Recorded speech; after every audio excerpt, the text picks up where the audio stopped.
नमस्कार मित्रों।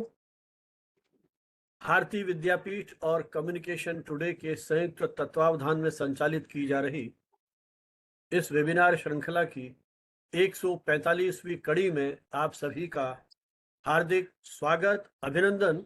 राष्ट्रीय प्रेस दिवस की शुभकामनाओं के साथ 16 नवंबर देश भर में हम राष्ट्रीय प्रेस दिवस मना रहे हैं।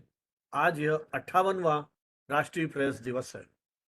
इस प्रेस दिवस की पृष्ठभूमि और हमारे आज के दो विशिष्ट वक्ता प्रोफेसर डॉक्टर सुंदर राजदीप मुंबई यूनिवर्सिटी से और doctor Sarvesh Tripathi IP university Delhi से हमारे साथ में हैं, जिनका विस्तृत परिचय जब हम इन्हें आमंत्रित करेंगे अपना वक्तव्य देने के लिए उस समय आपसे कराएंगे। लेकिन कार्यक्रम की शुरुआत में मैं भारतीय विद्यापीठ के school of journalism and mass communication में असिस्टेंट प्रोफेसर के रूप में कार्य कर रही प्रियंका सिंह से अनुरोध करूंगा कि वे सरस्वती वंदना की प्रस्तुति के साथ आज का कार्यक्रम शुरू करें। प्रियंका जी भारतीय विद्यापीठ में अध्यापन से पहले रेडियो उद्योग के साथ जुड़ी हुई थी और वहां आरजे प्रियंका के रूप में अपने शोज कर रही थी। इसी प्रकार मीडिया मैनेजमेंट के साथ भी इनका सक्रिय जुड़ाव रहा और राष्ट्रीय अंतर्राष्ट्रीय स्तर के कुछ आयोजनों को संभालने में आपने अपनी सक्रिय भूमिका का निर्वाह किया। आप इस समय पॉडकास्टिंग पर अपना शोध प्रबंध उसकी तैयारी कर रही हैं। शिक्षक के रूप में जो दायित्व होते हैं, अकादमिक आयोजनों के साथ सक्रिय जुड़ाव, प्रियंका जी उसमें भी पूरी गंभीरता और समर्पण भावना के साथ जुड़ी हुई हैं और हमारे इस वेबिनार श्रृंखला में आपका जुड़ाव प्रारंभ से ही है। मैं अनुरोध करूंगा प्रियंका जी से सरस्वती वंदना की प्रस्तुति के लिए। Priyanka ji. So thank you so much. आपने इतना अच्छा वेलकम किया, इतना अच्छा ब्रीफ इंट्रोडक्शन दिया. Let's begin this webinar, which is on future of journalism, prediction and its trends. Or I wish all of you who are connected with us a very happy press day, because this is the day हर एक journalist को इसे याद करना चाहिए. मेरे हिसाब से हर एक इंसान को याद करना चाहिए, बिकॉज कुछ ना कुछ नॉलेज और ये जो अवेयरनेस करने की आदत है वो हर इंसान में होती है.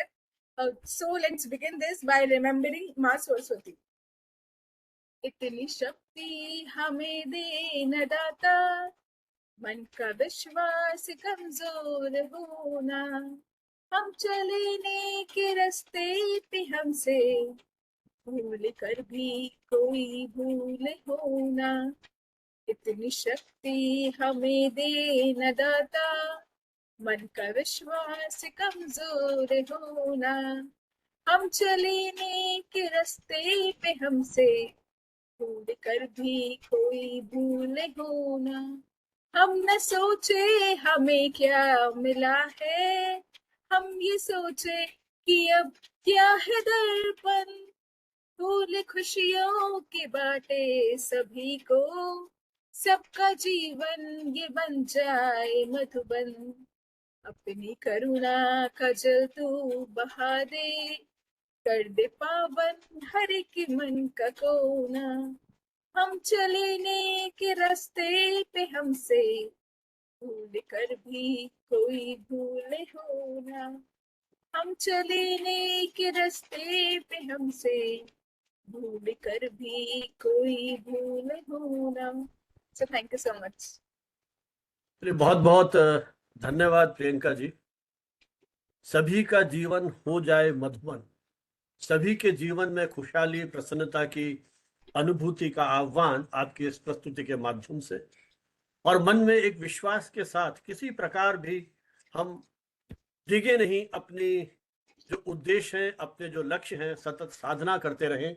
और शायद प्रेस का भी मूल उद्देश्य यही है कि वो सूचना, शिक्षा और मनोरंजन के साथ साथ आम आदमी के सामर्थ्य में वृद्धि करते हुए, क्योंकि हमारे यहाँ कहा जाता है इंफॉर्मेशन इज पावर, सूचना ही शक्ति है, जिसके पास सूचना है वो शक्तिशाली है. तो प्रेस जो है वो भी अपने नानाविध तरीकों से आम आदमी के सशक्तिकरण के लिए प्रयत्नशील रहती है और सरकार और जनता के मध्य एक पुल का काम करती है.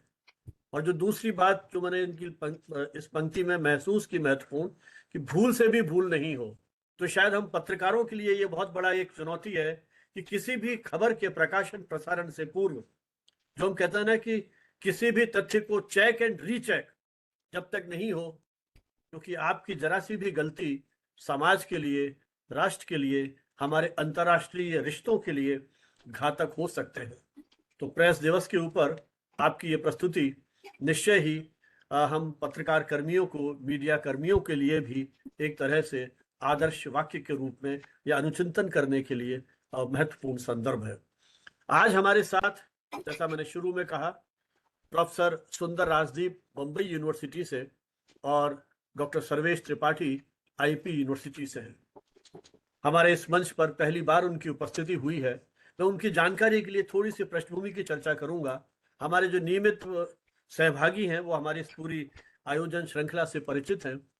आज से लगभग 4 वर्ष पहले 2 अक्टूबर 2020 गांधी जयंती के अवसर पर, कोविड के उस दौर में जब जीवन में सब कुछ थम सा गया था, लग रहा था हमारा भविष्य क्या होगा, वहीं हमने उन सारी चुनौतियों के बीच में ये प्रयास किया कि किसी न किसी रूप से ये विचार श्रृंखला चलती रहे। तब कुछ पता नहीं था कि मानवता का भविष्य क्या होगा। वो दौर था जब लॉकडाउन हो गया था, हवाई जहाज के, ट्रेनों के, बसों के पहिए थम गए थे और हम घर की चार दीवारी में कैद हो गए थे।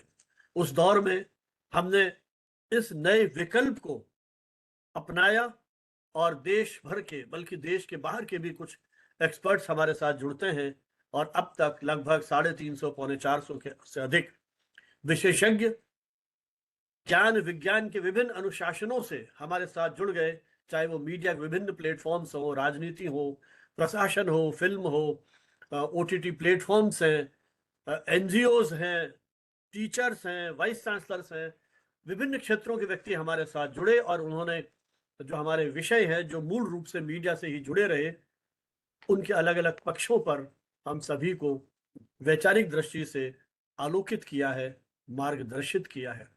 तो यह हमारी परंपरा, जिसकी आज 145वीं कड़ी है, हमने कोशिश की है कि जो मीडिया से जुड़े हुए महत्वपूर्ण दिन हैं उन्हें भी हम सेलिब्रेट करें और इस अवसर के बहाने कहीं हम हमारी उस पूर्व पीठिका जो है, पृष्ठभूमि है, उसका चिंतन करते हुए भविष्य की संभावनाओं पर भी चिंतन मनन करें। मैं अक्सर कहता हूं कि विचारों का निवेश एक दिन में नहीं होता, ये निरंतर चलने वाली एक श्रृंखला है और हमारी भी ये कोशिश है कि श्रृंखला चलती रहे। पहले मैं अनुरोध करूंगा फिर प्रियंका जी से कि हमारे आज के जो माननीय अतिथि हैं, वक्ता हैं विशिष्ट, उनके स्वागत में ई बुके से उनका स्वागत करें।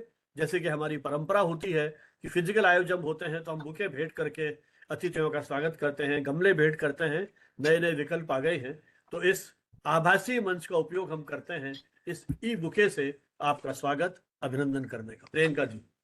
थैंक यू सो मच, आपने मुझे मौका दिया और sir this is just a honor of respect and gratitude from our side, from BBI CAM and from Communication Today, that both of you have contributed your time and your knowledge with us, and we are very thankful that on this National Press Day you are being a speaker for our webinar. Thank you so much, sir. You are most welcome in this webinar. Communication today पिछले लगभग 3 दशक से 28 वर्ष हमने पूरे कर लिए हैं। जनवरी से हमारा 29वें वर्ष की शुरुआत होगी प्रकाशन की। हमारे सारे अंक communicationtoday.net उस वेबसाइट पर उपलब्ध हैं। जो भी पाठक चाहे हमारी वेबसाइट के माध्यम से उन अंकों का साक्षात्कार कर सकते हैं। हमारे ये सारे के सारे डेलिब्रेशंस जो यूट्यूब के माध्यम, जो इस वेबिनार के माध्यम से हम लोग संचालित कर रहे हैं, हमारे यूट्यूब पर भी उपलब्ध हैं। आपसे अनुरोध है कि हमारे इस अभियान को आगे बढ़ाने के लिए हमारे यूट्यूब चैनल को सब्सक्राइब करें, अपने मित्रों के साथ, परिजनों के साथ साझा करें और यूट्यूब का जो कमेंट बॉक्स है उस पर अपनी टिप्पणियों से भी हमारा मार्गदर्शन करें, उत्साहवर्धन करें। भारतीय विद्यापीठ आईपी यूनिवर्सिटी का एक प्रतिष्ठित कॉलेज है जो उन्होंने अल्पकाल में ही लगभग 23-24 शिक्षकों की, समर्पित शिक्षकों की टीम के साथ प्रोफेसर MN हुडा के नेतृत्व में, जो उसके निदेशक हैं, प्रशासनिक व्यस्तताओं के कारण वो कभी जुड़ पाते हैं, कभी नहीं जुड़ पाते हैं, लेकिन उन्होंने जिस तरह से दिल्ली जैसे महानगर में, जहां कई इंस्टीट्यूशंस, अनेक इंस्टीट्यूशंस ये पाठ्यक्रम संचालित कर रहे हैं, उस भीड़ में एक कोशिश की है कि भारतीय विद्यापीठ के माध्यम से एक ऐसा आधारभूत ढांचा तैयार किया जाए जहां विद्यार्थी को सभी तरह का व्यावहारिक प्रशिक्षण मिल सके। उनका अपना एक यूट्यूब चैनल है, अपना उनका एक रेडियो का चैनल है, कम्युनिटी रेडियो है, और जिस तरह से वो प्रयास कर रहे हैं पत्रकारों की एक नई पीढ़ी को तैयार करने का, उनका वह प्रयास भी अभिनंदनीय है। प्रेस दिवस मनाया क्यों जाता है?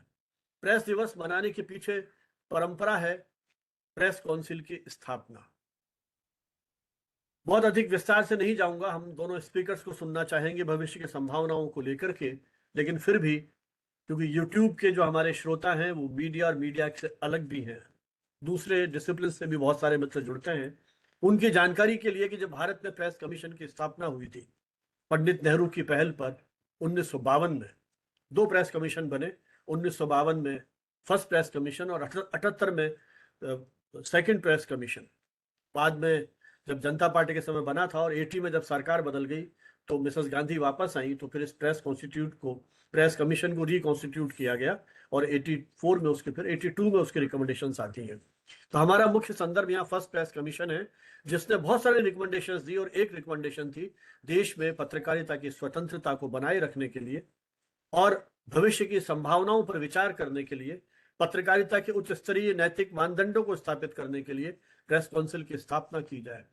जैसा भी एक सरकारी क्रम है, जो व्यवस्था है, हमारे यहाँ 10-11 साल लग गए और 4 जुलाई 1966 को प्रेस काउंसिल की स्थापना के लिए एक नोटिफिकेशन जारी होता है, संसद से अधिनियम पारित होता है। एक संवैधानिक संस्था है प्रेस काउंसिल, और 16 नवंबर को इसने अपनी फंक्शनिंग या कार्य करना शुरू किया, और तभी से 16 नवंबर 1966 से नेशनल प्रेस डे मनाया जा रहा है।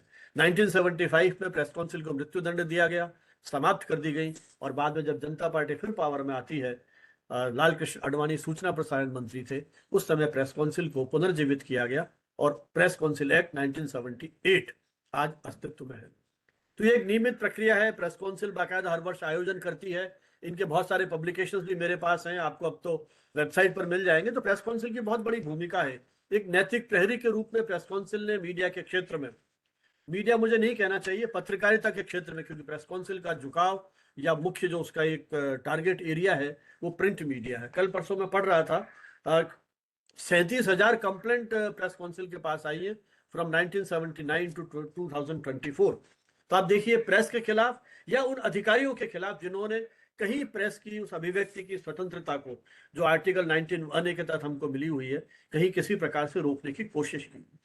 जिस तेजी से बदलाव हो रहा है, तो अब बात उठ रही है अलग अलग मंचों से कि मीडिया काउंसिल स्थापित की जाए। वो दिन कब आएगा ये भविष्य में छिपा हुआ है, लेकिन हम नेशनल प्रेस डे के माध्यम से प्रेस के समकालीन संदर्भों को और भविष्य की चिंताओं पर कहीं ना कहीं विचार करते हैं। इस वर्ष की जो थीम है उसका भी विषय यही है, पत्रकारिता का बदलता हुआ स्वरूप। और संयोग से हमने जो विषय रखा है वो भी, क्योंकि ये थीम की घोषणा उन्होंने बहुत बाद में की थी, मैं गूगल करता रहा, मुझे मिला नहीं। जब आज मैंने देखा तो मुझे मालूम पड़ा कि इस चेंजिंग दौर में जर्नलिज्म किस तरह से है, ये उन्होंने इसकी थीम प्रस्तावित की है। लेकिन किस न किस रूप में हम उसी विषय पर बात कर रहे हैं कि पत्रकारिता का चेहरा किस तरह से बदल रहा है। हम डिजिटल दौर में पहुंच रहे हैं, एआई का प्रयोग होने लगा है, खबरें एआई के माध्यम से लिखी जाने लगी है। न सिर्फ भारत में बल्कि दुनिया भर में ये प्रवृत्ति शुरू हो गई है। एआई एंकर्स आपके पास आ गए हैं जो बिना थके बिना रुके 24 घंटे काम कर सकने में सक्षम है।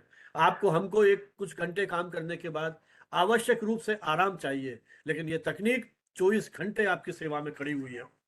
तो ये जो दौर आ गया है जिसमें डेटा एनालिसिस करना हो तो एआई का है। खबरों में आप उसको मूल पॉइंट्स दे दीजिए, खबर लिख देगा।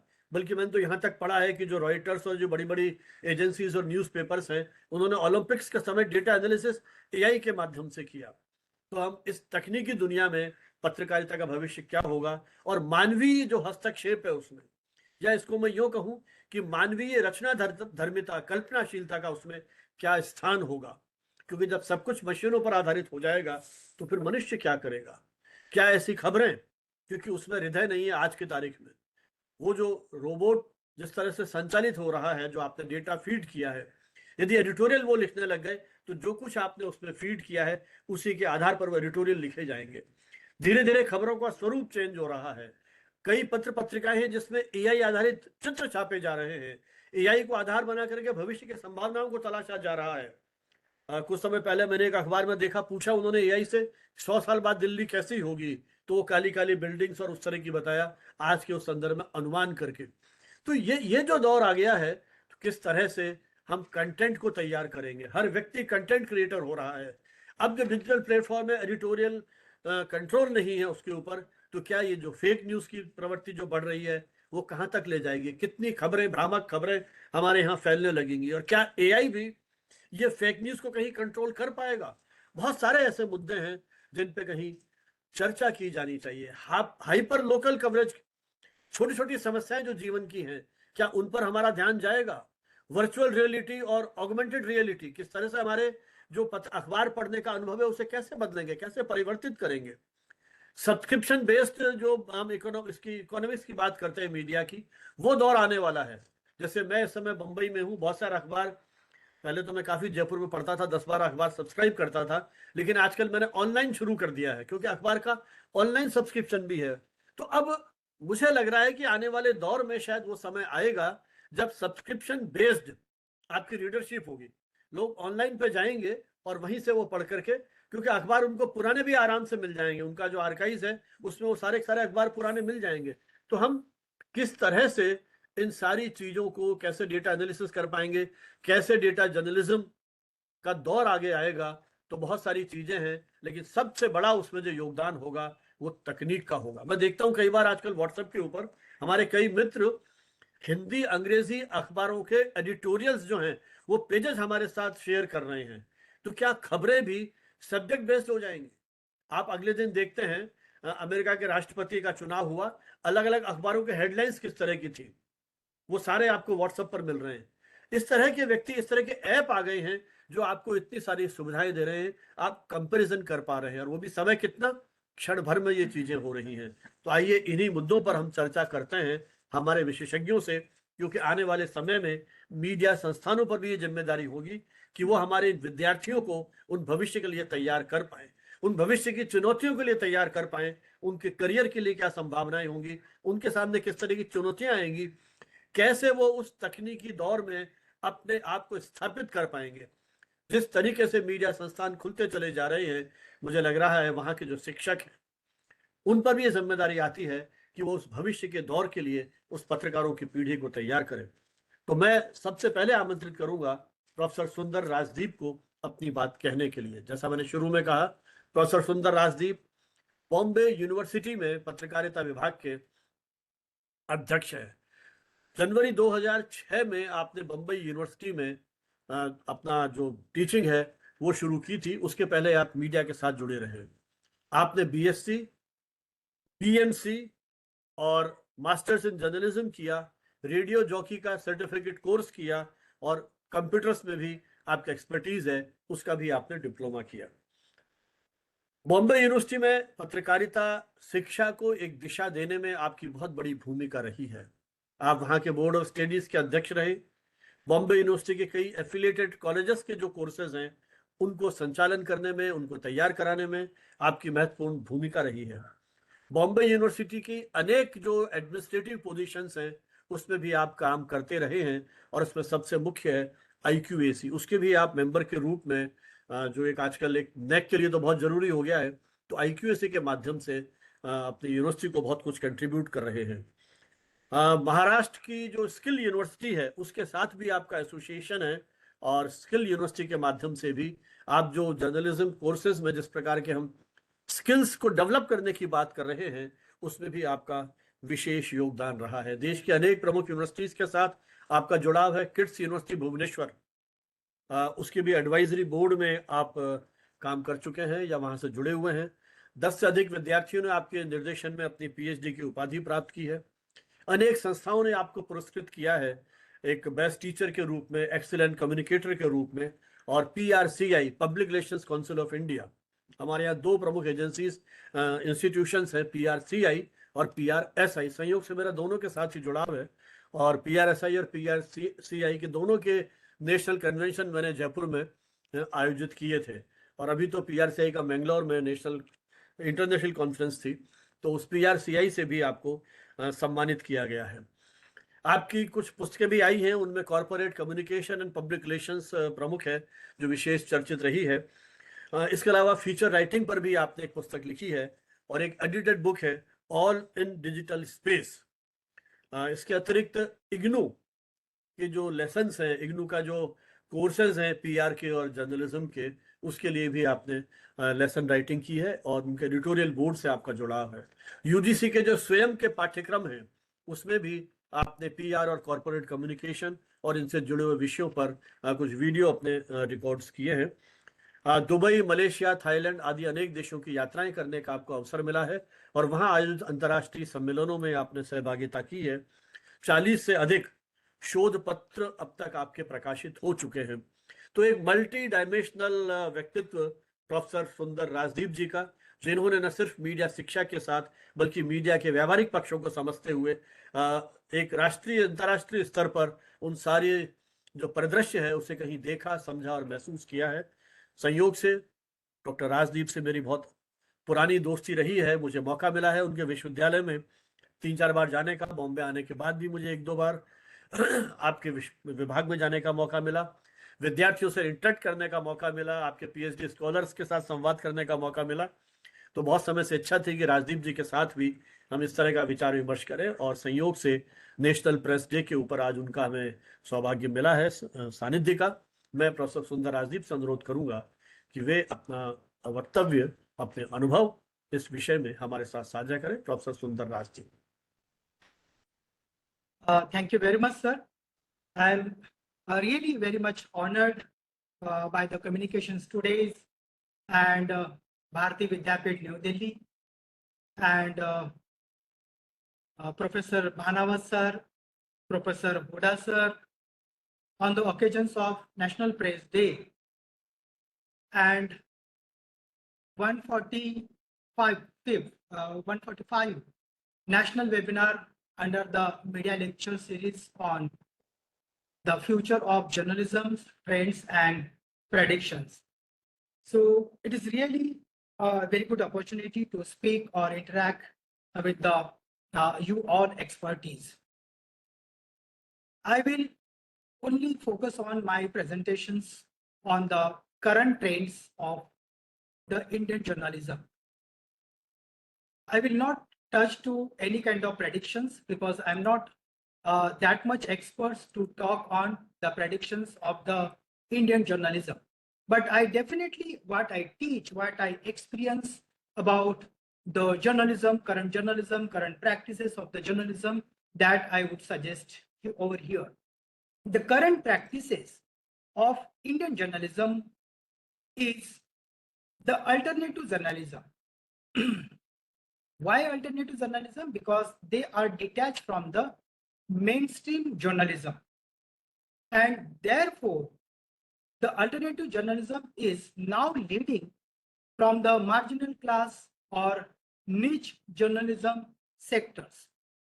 Now, alternative journalism become a voice of Indian democracy, truly.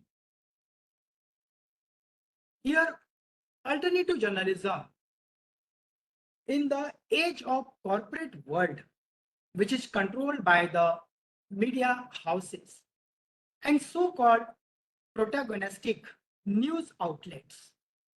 The innovative concept of alternative journalism has emerged as a bonfire of hope for democratic discourse. Alternative journalism, with its commitments to truth-telling and diverse perspective, serve as a vital counterbalance to the mainstream media houses in homogenized narratives.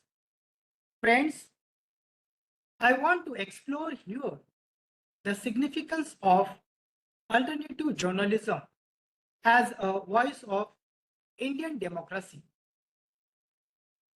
Alternative journalism refers to forms of journalism that depart from the mainstream or traditional media outlets. These alternative often provide diverse perspective, in-depth analysis, innovative storytelling, and straightforwardness. It plays a vital role in democratizing media, promoting diverse voices, and holding powers accountable. Alternative journalism has why we are basically discussing alternative journalism, why it emerged. There is some background, historical background to emerge alternative journalism. Alternative journalism has stepped into this void, providing a platform for marginalized, oppressed, and depressed classes, voices, investigative reporting, and critical analysis. Friends, independent media outlets, citizen journalism initiatives, online publications have proliferated, offering diverse perspective and challenging mainstream narratives. What are the various characteristics of alternative journalism? Let me understand. First characteristic of alternative journalism. Basically, they are self-supporting. This means they are following independent model of funding. Hence, they are totally free from corporate influences. Second characteristic, they easily incorporate diverse perspective and invite voices, amplifying marginalized communities. Third characteristics, they mostly emphasize investigative reporting and uncovering hidden truths. Fourth one, they are unknown for their critical analysis. They are basically knowing for critical analysis. Actual thing is critical analysis, which is based on challenging dominant narratives. And fifth one and last one is mostly the content of alternative journalism are interactive in nature and immersive storytelling form. These are the interesting characteristics we easily can notice from the alternative journalism. Now, alternative journalism revitalize democracy by the various elements. Which are those elements are notable and we can easily noticeable. First element is promoting media literacy and critical thinking. Means nowadays the people are quite aware about to express fearlessly. They always try to find a platform to disseminate their views with critical thinking. The second element is quite interesting, that is holding power accountable through investigative reporting. Means the people are always having certain confidential information. They want to expose some unfold stories which are welfare of the society and serving to the nations. Third one, amplifying marginalized voices and perspectives. The Indian society is still based on a social stigma system. Through our sitting government is claiming that we are becoming a superpower in the world. However, the reality is speaking something else. The marginalized classes are amplifying their voices and perspective through the alternative medias. The fourth interesting element is it is fostering public discourse and engagement. mean it is crucial for a healthy democracy. It's all about platforms, creating platforms where people can share their thoughts, listen to others, and engage in meaningful discussions. However, online platforms can be a challenge for civil discourse, but there are ways to improve. Researchers like us suggest creating interaction spaces that are personally relevant, allowing for personal participations and providing a rich interaction in experiences.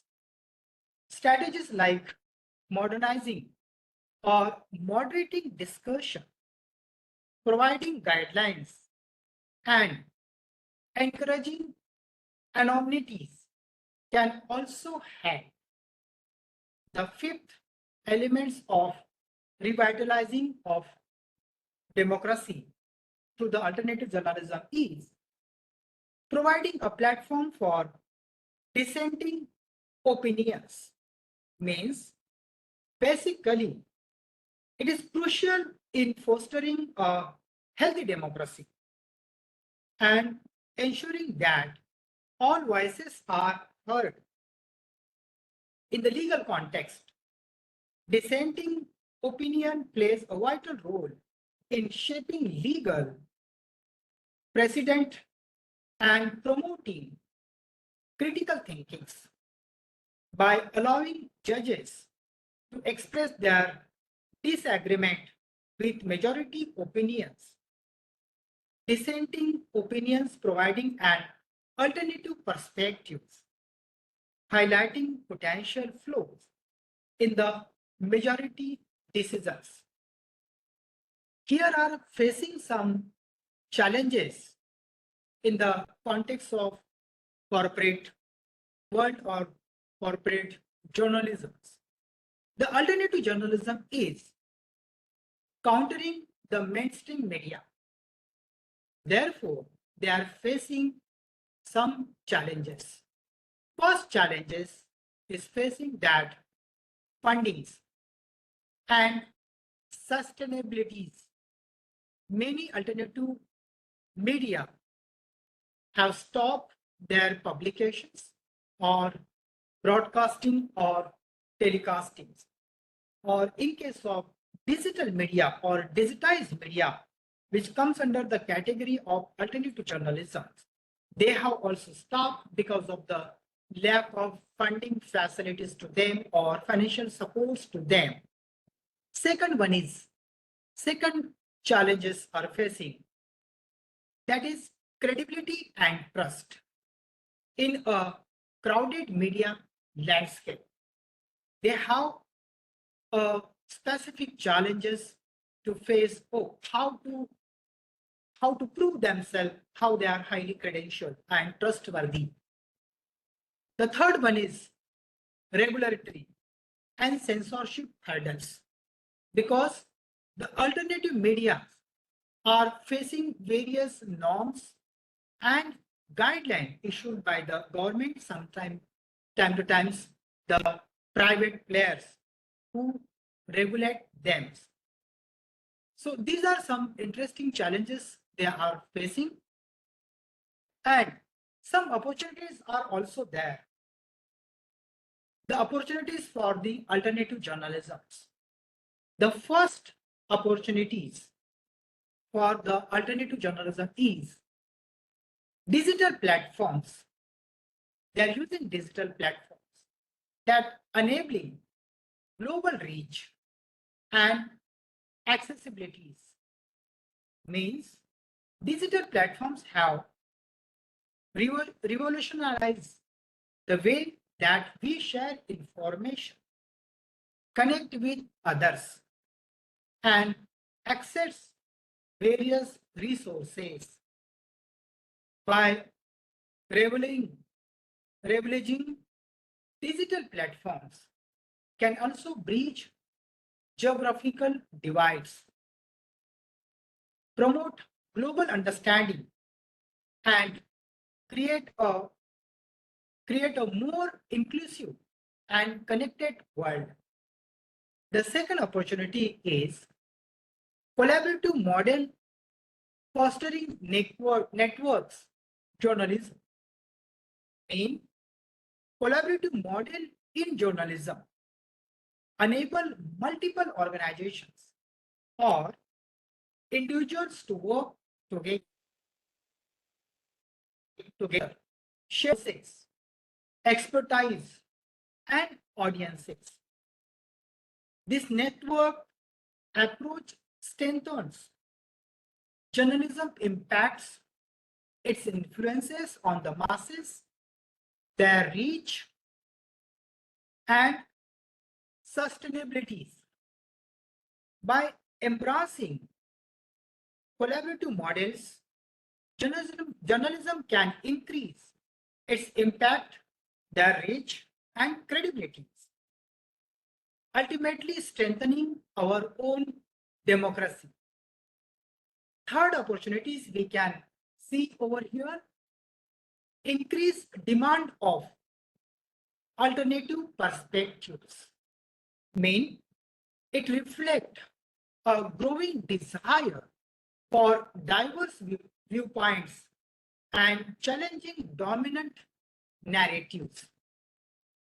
And lastly, I would like to conclude how alternative journalism serves as a vital voice of democracy, providing a counter narrative to mainstream media dominant discourse by promoting diversity, investigations, critical analysis.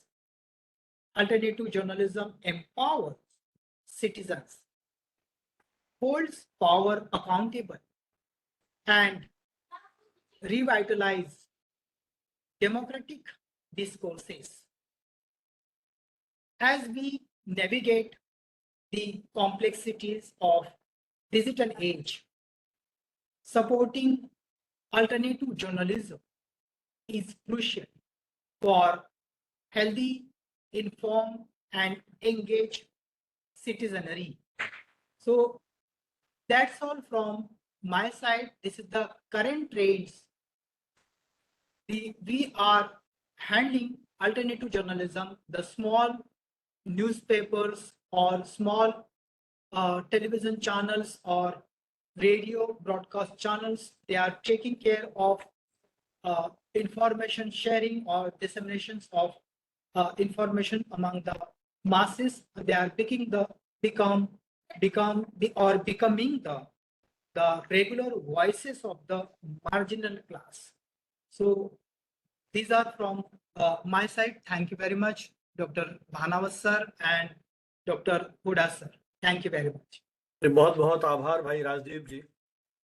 वैकल्पिक पत्रकारिता या alternative journalism, इसके विभिन्न स्वरूपों, इसके जो advantages है, उसके जो एलिमेंट्स है, इसका आपने बहुत विस्तार से और प्रभावी ढंग से हमारे सामने उसके पूरे प्रदर्शन रखा। किस तरह से ये लोकतंत्र की आवाज बन सकते हैं, किस तरह से ऑल्टरनेटिव मीडिया सत्य के प्रति अपनी प्रतिबद्धता को प्रकट करते हुए, आलोचनात्मक दृष्टि रखते हुए, जो विमत है, असहमति की आवाज को भी ये कहीं दबाते नहीं है, असहमति को भी उतनी ही प्रधानता देते हुए एक आलोचनात्मक विश्लेषण की क्षमता का प्रचार प्रसार इसके माध्यम से होता है। या जिस तरह के पब्लिक डिस्कोर्स, जो आपने कहा कि विचार विमर्श ही लोकतंत्र की नींव है। किसी भी लोकतांत्रिक समाज में जब हम किसी एक मुद्दे के पक्ष और विपक्ष दोनों तरह के विचारों को प्रधानता देते हुए, दोनों प्रकार के विचारों का सम्मान करते हुए आगे बढ़ेंगे, तभी हम उस घटना या उस समस्या या उस मुद्दे की मूल स्वरूप को समझ पाएंगे। तो किस तरह से ऑल्टरनेटिव जर्नलिज्म आज के इस मेन स्ट्रीम जर्नलिज्म कि दौड़ में, अंधी दौड़ में जिस प्रकार से अपनी प्रभुत्व को बनाए हुए हैं, जिस प्रकार से वो अन्वेषणात्मक पत्रकारिता, इन्वेस्टिगेटिव जर्नलिज्म को आगे बढ़ाते हुए सत्य के उद्घाटित करने के लिए प्रयत्नशील है, उसके बहुत सारे पक्षों पर आपने बातचीत की। पार्टिसिपेंट्स चाहेंगे इस चर्चा को आगे बढ़ाने के लिए, तो सर्वेश त्रिपाठी जी के वक्तव्य के बाद ये मंच खुला है यदि कोई चर्चा करना चाहें। मैं आमंत्रित करता हूं डॉक्टर सर्वेश त्रिपाठी जी को। और सर्वेश त्रिपाठी जी इस समय आईपी यूनिवर्सिटी, गुरु गोविंद सिंह इंद्रप्रस्थ यूनिवर्सिटी में जर्नलिज्म और मास कम्युनिकेशन के एसोसिएट प्रोफेसर हैं। मीडिया शिक्षा में आने से पहले आपकी एक लंबी पारी रही मुख्य धारा के समाचार पत्रों के साथ, विशेषकर उत्तर प्रदेश के। वहां आपने हिंदुस्तान टाइम्स, अवर लीडर, अमर उजाला जैसे प्रमुख पत्रों के साथ अपना करियर शुरू किया और उसमें एक लंबी पारी खेली। आपने अलग अलग कैपेसिटी में काम किया। वहां विशेष संवाददाता भी रहे आप, वहां पर आप ब्यूरो चीफ भी रहे, चीफ सब एडिटर भी रहे। तो अलग अलग कैपेसिटी में आपने अपनी पूरी टीम को एक तरह से लीडरशिप दी है। और इस वेबिनार के शुरू होने के पहले जब औपचारिक हमारी बातचीत हो रही थी, तो हालांकि सर्वेश से परिचय तो बहुत पुराना है, लेकिन मैं कुछ इतिहास के उन बिंदुओं को याद नहीं कर पाया। शायद पहली मुलाकात इनसे मेरी बनारस हिंदू विश्वविद्यालय में, जब वो वहाँ के विद्यार्थी थे। और आज याद दिलाई हमारे बहुत ही अभिन्न मित्र प्रोफेसर ए के बनर्जी उनकी, क्योंकि उनके साथ मेरा बहुत गहरा जुड़ाव और लगाव था और उनका भी मुझे बहुत सानिध्य मिला। वो दौर था जब हमारी शुरुआत हुई थी पत्रकारिता के करियर में, और उस समय के जो टॉप मोस्ट प्रोफेसर हुआ करते थे, प्रोफेसर एम.आर. दुआ आजकल अमेरिका में है। मेरे साथ तो ये सौभाग्य रहा कि मैं कोलंबो में एक सेमिनार में उन्हीं के कमरे में साथ ही हम लोग ठहरे थे, तो बिल्कुल एक व्यक्तिगत बातचीत का उनसे मुझे एक अवसर मिला, सानिध्य मिला। मेरे ख्याल इस समय जो भारत के जो लिविंग जर्नलिज्म प्रोफेसर हैं उसमें शायद सबसे सीनियर प्रोफेसर एम.आर. दुआ ही होंगे। मेल पे भी उनसे कभी कभी बात होती है अमेरिका से। तो उस तरह के जो उस समय के नाम है आज उन्होंने याद दिलाया मुझे सर्वेश जी ने इस चर्चा के शुरू होने के पहले। प्रोफेसर ए के बनर्जी जो हमारे देश के पहले और एकमात्र शिक्षक हैं जिन्हें पद्मश्री का अवार्ड मिला जर्नलिज्म, टीचिंग और कम्युनिटी सर्विसेज के क्षेत्र में। प्रोफेसर बलदेव राज गुप्ता के आप विद्यार्थी रहे, जो आज भी प्रेस काउंसिल के मेंबर हैं, जिनका हम आज ये डे मना रहे हैं, उस प्रेस काउंसिल के मेंबर हैं बलदेव राज जी, और सेकंड टर्म है उनका। मैं दोनों को, तो बलदेव राज जी और ए के बनर्जी को एक ही सेमिनार में जयपुर में हमने आमंत्रित किया था और मीडिया एजुकेशन में उनके योगदान को लेकर सम्मानित किया। तो एक ऐसे प्रतिष्ठित विश्वविद्यालय के प्रोफेसर हमारे डॉक्टर सर्वेश त्रिपाठी जी वहाँ के विद्यार्थी रहे। पत्रकारिता के जो बेसिक्स हैं वो उन्होंने अपने उसी यूनिवर्सिटी से सीखे, जहाँ एक से एक स्टॉलवर्ड निकले हैं आपकी इस यूनिवर्सिटी से। और बीएचयू के बारे में हम जानते हैं मदन मोहन मालवीय जी का जो कंट्रीब्यूशन रहा इस विश्वविद्यालय को बनाने में। तो इसके बाद आप मेन स्ट्रीम मीडिया में जुड़े और फिर आप जुड़ते हैं मीडिया शिक्षा के साथ। कम्युनिटी सर्विसेज की जहाँ तक बात करता है हम, उसमें भी आपका जुड़ाव रहा। जो ट्राइबल कम्युनिकेशन है, आदिवासी संचार का जो है, उस एरिया में भी आपका विशेष अनुभव रहा और छत्तीसगढ़ में यूनिसेफ के साथ काम करने का आपको मौका मिला। यूनिसेफ का आपको मालूम है किस तरह से बच्चों के लिए ये लोग मूल रूप से काम करते हैं और डेवलपमेंट सेक्टर में भी यूनिसेफ की ओर से काम किया जा रहा है। अब मुझे भी 7-8 साल तक राजस्थान में इनके साथ काम करने का मौका मिला।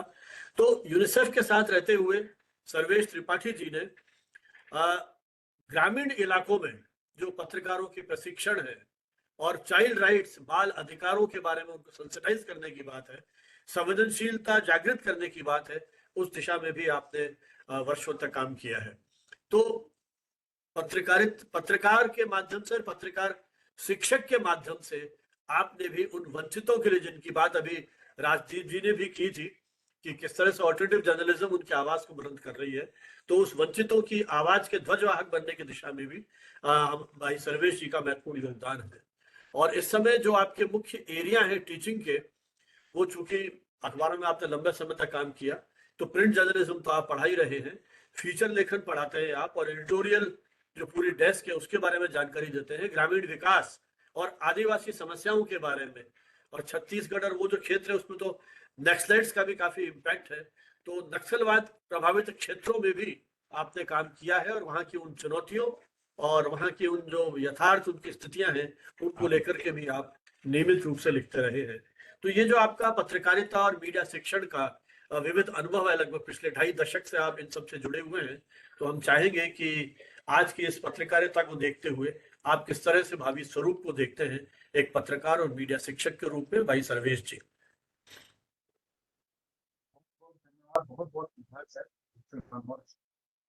एक लंबी जवाब होता है आप आभार विशेष तौर पर इसलिए कि आज आपने मुझे इस योग में समझा के साथ इस चर्चा करना चाहिए।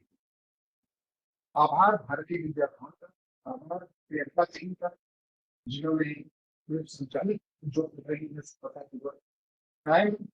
Moreover, I would like to thank you and like to convey my kudos to Professor Sundar Rathi. You have delivered very interesting discussion on community media, and we must be really aware of it. I would like to speak in Hindi. I think it won't be a problem for you, Professor Rathi. ठीक है sir. हाँ, जैसा आपने कहा, हम लोग ये संवाद हिंदी में ही सुनते हैं, मैं भी ज्यादा समझ नहीं आ सकती। तो दो चीजें सब मुझे याद आती आज प्रेस डे पर, राष्ट्रीय प्रेस दिवस। एक तो कल मैं एक फिल्म देख रहा, तमिल फिल्म थी बेटियन। तो बेटियन में जो एक चरित्र होता है वो एक पुलिस अधीक्षक। पुलिस अधीक्षक को किसी ने कोई उसका जूनियर आया, उसने कहा परीक्षा एग्जाम तो आप तुरंत चलिए।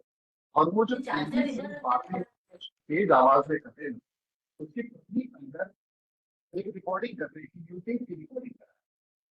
वो यूट्यूब की रिकॉर्डिंग जो है उसे यूट्यूब चैनल पे, तो रिकॉर्डिंग करने वाला आके बाहर बोलता है कि आप शांत रहिए, धीरे बोलिए, वहाँ रिकॉर्डिंग। तो इसका वहाँ 10,000 लोग फंसे हुए हैं। इन स्थितियों में तुम कह रहे हो चुप रहो, तो यहाँ 10 लाख लोग देख रहे हैं। तो पत्रकारिता में जो परिवर्तन आया है वो इस तरह, वो 10,000 के लिए कर रहा है, क्योंकि 10 लाख लोग देख रहे हैं।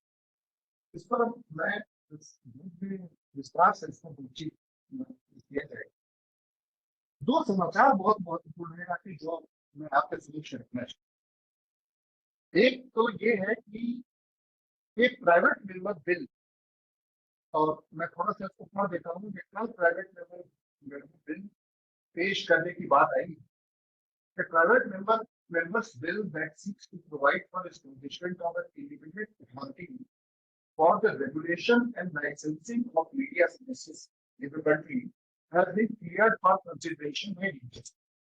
राज्यसभा के बुलेटिन में कहा, और इसमें कहा कि Indian media services regulation and licensing bill 2024, a private member bill by CPI and V Singhasan। CPI and MP V Singhasan ने एक आज्ञा मांगी है राज्यसभा में कंप्लीट करने की, और ये मीडिया काउंसिल की। अब देवता प्रेस नेशनल प्रेस डे का जो प्रेस काउंसिल चला, और प्रेस काउंसिल की उपाध्यक्षता कितनी है, इस पर एक प्रश्न चिन्ह अवनत। तो हमें भविष्य में एक मुद्दा प्रमुख है, उस पर बोलना चाहिए। तो भविष्य में हमें इस पर विचार करना, और मीडिया काउंसिल बिल कहता है कि ये उस उद्देश्य को कितना साबित करता है, कितना उसको पूर्ण करता है। जब बिल वित्त में परिवर्तित होता है और नई मीडिया काउंसिल आती है तो ये कहता है ये भविष्य है। दूसरी खबर सुबह आज एक न्यूज से मिली है, और इसको लिखा आकांक्षा पेशी। इन्होंने पुनः प्रेस काउंसिल की बेहतर पर सवाल। Press council bothers at its own spectacular uselessness. Why bother this national press day? तो ये आलोचना नहीं है, जो अखबार तरह तरह के सवाल उठाते रहते हैं, उसमें एक सवाल कि बदलते परिप्रेक्ष्य में जब हम फ्यूचर की बात करते हैं, बताया कि चेंजिंग नेचर ऑफ प्रेस के बदलते, प्रेस तो मेरे मुताबिक प्रेस एक रूढ़ शब्द है जो जनसंचार के प्रथम क्रांति में बस प्रेस ही था। इसलिए मीडिया को आज एक सिनोनिम है प्रेस लेकिन मीडिया का स्वरूप तो बहुत बड़ा विस्तार है, और स्वरूप में विस्तार के साथ उसके प्लेटफॉर्म पे विस्तार, इसमें कन्वर्जेंस वो चीजें नहीं है। तो ऐसी स्थिति में प्रेस काउंसिल उन सारी समस्याओं के समाधान में कहाँ तक सक्षम है, ये प्रश्न है, और इस पर जाकर सर जैसा आपने बताया कि नेशनल प्रेस डे, तो नेशनल प्रेस डे आपने बताया कि ये उत्तरदायित्वपूर्ण और स्वतंत्र प्रेस की स्थापना को सेलिब्रेट करता है या उसको मनाता है। किसी भी प्रेस काउंसिल ऑफ इंडिया की स्थापना हुई, स्वतंत्र पत्रकार के रक्षा के अधिकारों में भी प्रतिबद्धता प्रस्तुत करता है या किसान। हाँ, फिर ये भी स्पष्ट कराया जाता है इसे कि जनमत के निर्माण में प्रेस को एक महत्वपूर्ण है, इसको शेप सत्ता को भी जवाबदेही देनी होगी, जनता ये प्रेस सीखा होगा। और लोकतांत्रिक प्रणालियां सत्य संपन्न में ये भी याद कराया जाता है किसी भी, और ये भी याद कराया जाता है कि अभिव्यक्ति की स्वतंत्रता के साथ हमारे पेशे में जवाबदेही है, और नैतिक मूल्यों के साथ भरोसे के साथ और विश्वसनीयता के साथ हमें अपने इस पेशे की शुचिता को सतत बनाए। अब इन बिंदुओं पर हम ध्यान दें। दरअसल मैं परिप्रेक्ष्य की बात करूंगा और फिर आगे की बात मैं करूंगा कि चेंजिंग नेचर क्या हो सकता है इसका, मेरे समझ में क्या हो सकता है ये। तो बस थोड़ी देर में मैं इसके परिप्रेक्ष्य की बात करूंगा कि प्रेस की जो स्वतंत्रता की बात या अभिव्यक्ति की स्वतंत्रता की बात जो आई वो यूरोप, पहली बार European declaration of human rights, American declaration of human rights से होते हुए आते ये चर्चाएं शुरू होती है जॉन मिल्टन, एरोपैजिटी का, जब उन्होंने वैयक्तिक स्वतंत्रता, दो चीजें दुनिया में सबसे हुई, एक तो डेमोक्रेटाइजेशन लोकतांत्रिकरण की प्रक्रिया साथ चलती है, और उसके बाद प्रिंटिंग खोजी जाने के प्रिंटिंग होना चाहिए। लेकिन मेरे समझ से इसका अर्थ ये नहीं है कि जैसे ही प्रिंटिंग तकनीकी की खोज हुई वैसे ही जनसंख्या धीरे धीरे लगता है मुझे 2 से 3 वर्ष लगते हैं जब कॉमर्शियलाइजेशन दुनिया में होता है तो जनसंचार, और जनसंचार आता है समाचार पत्र का प्रारंभिक दौर था। धीरे धीरे जब अभिव्यक्ति की आजादी की बात वहां के संसद में तमाम देशों में ये सशक्त तरीके से रखी गई, और पहली बार स्वीडन में 1766 में जब स्वीडिश पार्लियामेंट में फ्रीडम ऑफ प्रेस एक्ट ले आया, उसके बाद 1644 में उसके पूर्व जॉन मिल्टन ने एरोपैजिटिका में इस पर लिखा। 1869 में जॉन स्टुअर्ट मिल ने एक किताब लिखी on liberty, authority versus liberty. तो ये एक डिस्कोर्स चला यूरोपीय वर्ल्ड में या पश्चिमी दुनिया की स्वतंत्रता लोकतांत्रिक मूल्यों को अक्षुण्ण रखते हुए कितनी बातों को, और धीरे धीरे प्रक्रिया ऐसी बनी कि संपादकीय संस्थान का जन्म। कहा गया कि प्रेस अपने आप में परिपूर्ण नहीं है, अगर संपादकीय संस्थान सशक्त है, फिर संपादकीय संस्थान की बात आई, और संपादकीय जो स्वतंत्रता है, अभिव्यक्ति की स्वतंत्रता, उसको बनाए रखने की बात है, ताकि लोकतांत्रिक मूल्यों को बनाए रखने के लिए विवेचना, आलोचना और विश्लेषण का अधिकार उनको प्राप्त, और ये परंपरा चल पड़ी दुनिया से। भारत में मुझे लगता है, मेरे विचार से इस परंपरा को की नींव डालने वाले सर्वश्रेष्ठ पत्रिका जो यूरोपीय होने के बावजूद उन्होंने भारतीय पत्रकारिता में उस समय भारत में ब्रिटिश सत्ता के विरुद्ध लिखा अपने करकड़ा जल। बाद में उन्होंने राजा राम मोहन के बाद इसको और भारतीय पत्रकारों ने इस परंपरा को आगे बढ़ाया। रॉबर्ट नाइट एक बहुत एक लैंडमार्क जर्नलिस्ट है जिन्होंने अपनी पत्रकारिता में भारतीय इंडियन नेशनल्स के पक्ष में बात की।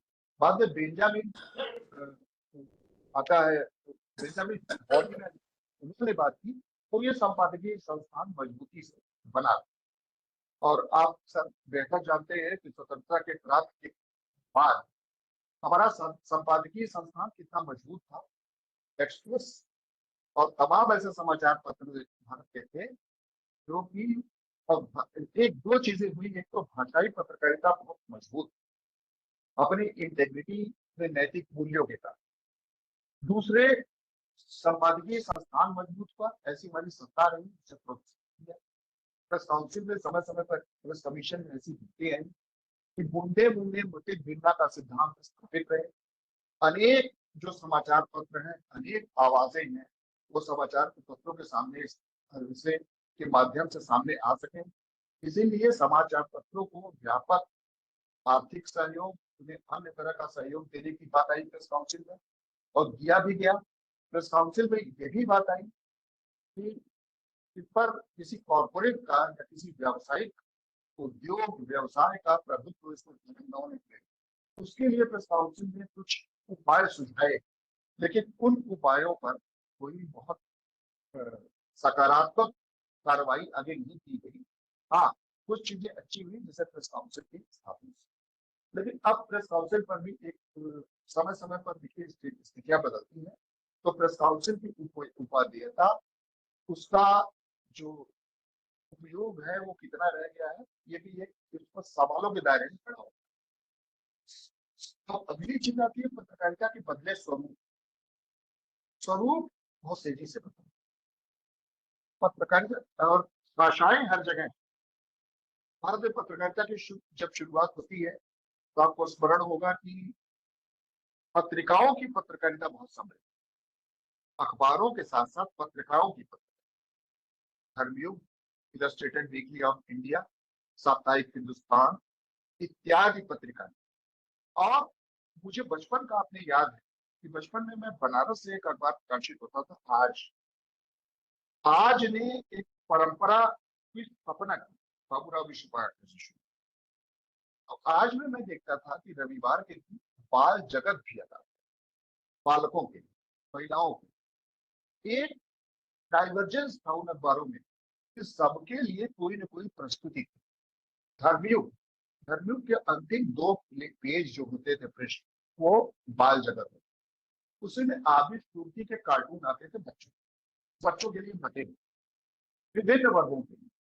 गंभीर लेखन भी होता था, फीचर भी होते थे, चित्र भी होते थे, साहित्य भी होता था, वो सम्मिश्रण होता था। एक तरह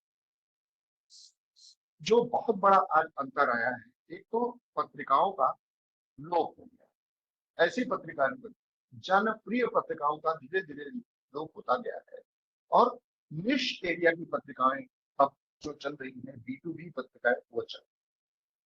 दूसरा, जर्नलिज्म में समस्या, नॉन न्यूज जर्नलिज्म को भी अब जर्नलिज्म माना जाए।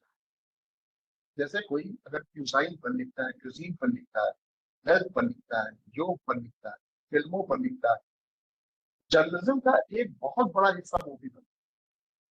और उसमें अभी आने वाले जो पीढ़ी है, वो ऐसा जरूरी नहीं कि वो क्राइम, पॉलिटिक्स, इन सब क्षेत्रों में ही अपना स्कोप देखे, अपना भविष्य देखे। वो नॉन न्यूज जर्नलिज्म में भी अपना भविष्य देख सकते हैं। किसी एक निश एरिया में, विशेषीकृत क्षेत्र में उनको अपना अधिकार प्राप्त करना है, ये उनके लिए संभावनाएं। जैसे हमारे समय में, आपके समय में जो हम लोग पढ़ते थे, जर्नलिज्म की जो परिभाषा दी हुई है, तो इसका मुझे लगता है कि क्षेत्र प्रेस के अर्थ में और पत्रकारिता के अर्थ में पूरी व्यापकता आती जा रही है। और ये व्यापकता, जो कोई भी परिवर्तन होते हैं, मुझे नहीं लगता कि हर परिवर्तन नकारात्मक, कहीं ना कहीं उसमें सकारात्मक नहीं होते। फिर एक जो परिवर्तन देखा जा रहा है वो प्लेटफॉर्म, चेंजिंग प्लेटफॉर्म में आने से, कि अब हमारे प्लेटफॉर्म निश्चित रूप से बदल रहे हैं और हमें इन प्लेटफॉर्म्स को स्वीकार करना है।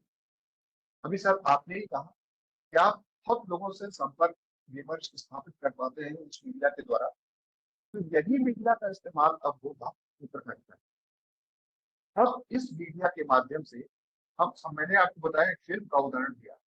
एक महिला जो घर में शूट कर रही है, वो कह रही है, उसका पति SP है, वो कह रहा है कि अभी 1000 लोग फंसे हुए हैं, तो वो कह रहे हैं कि अभी 10 लाख लोग हमें देख रहे हैं। तो इस असीमित है, इसमें कितने लोगों के साथ, ये हमारी क्षमता पर निर्भर कि हम अपनी जो क्षमता है रूप और वस्तु फॉर्म और कंटेंट क्रिएट करने की जो क्षमता है, कैपेसिटी है, उसमें कितने अधिक से अधिक लोगों तक पहुंच।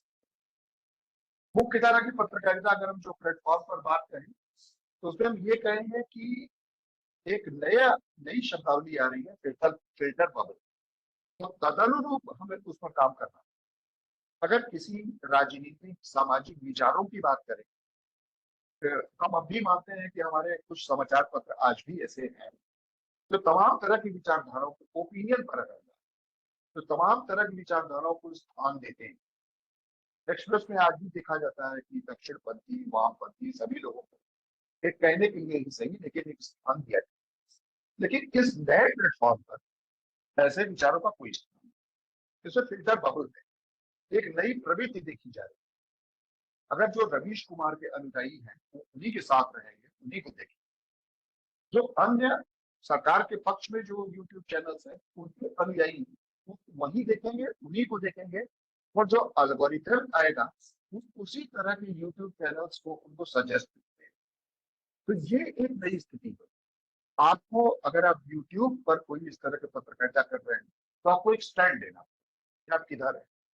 और इसमें यूट्यूब की पत्रकारिता में सभी तरह के सभी विचारधाराओं को एक साथ मिला देना, एक साथ प्रस्तुत करना, निष्पक्ष डाइवर्सिफाइड विभिन्न क्षेत्रों की एक साथ पत्रकारिता, इसका संभव मुझे लगता है नहीं है। इस पर आप आगे विश्लेषण क्या हो सकता है, क्योंकि पहले समाचार पत्रों का या टेलीविजन चैनलों को जो कहा कि ऐसा करना ये पत्रकारिता के नैतिक मूल्यों के अनुसार ऐसा करना उचित है।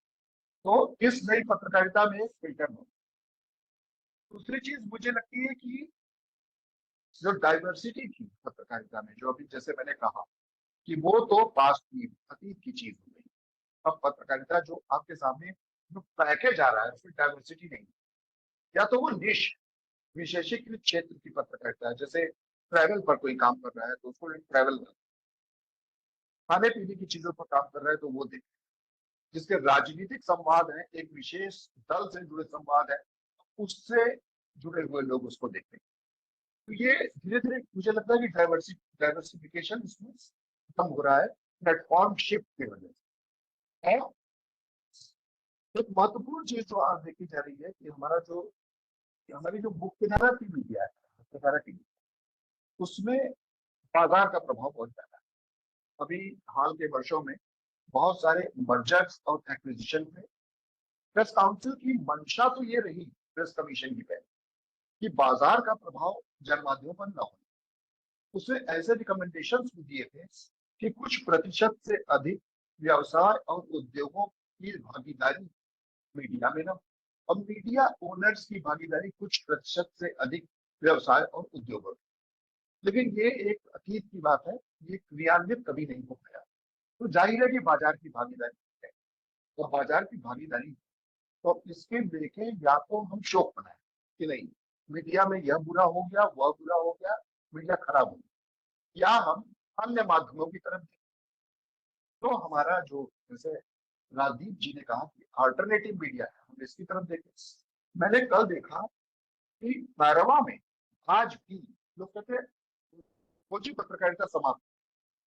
मुझे लगता है कि कभी किसी तरह की पत्रकारिता समाप्त नहीं, प्लेटफॉर्म बदलते रहे।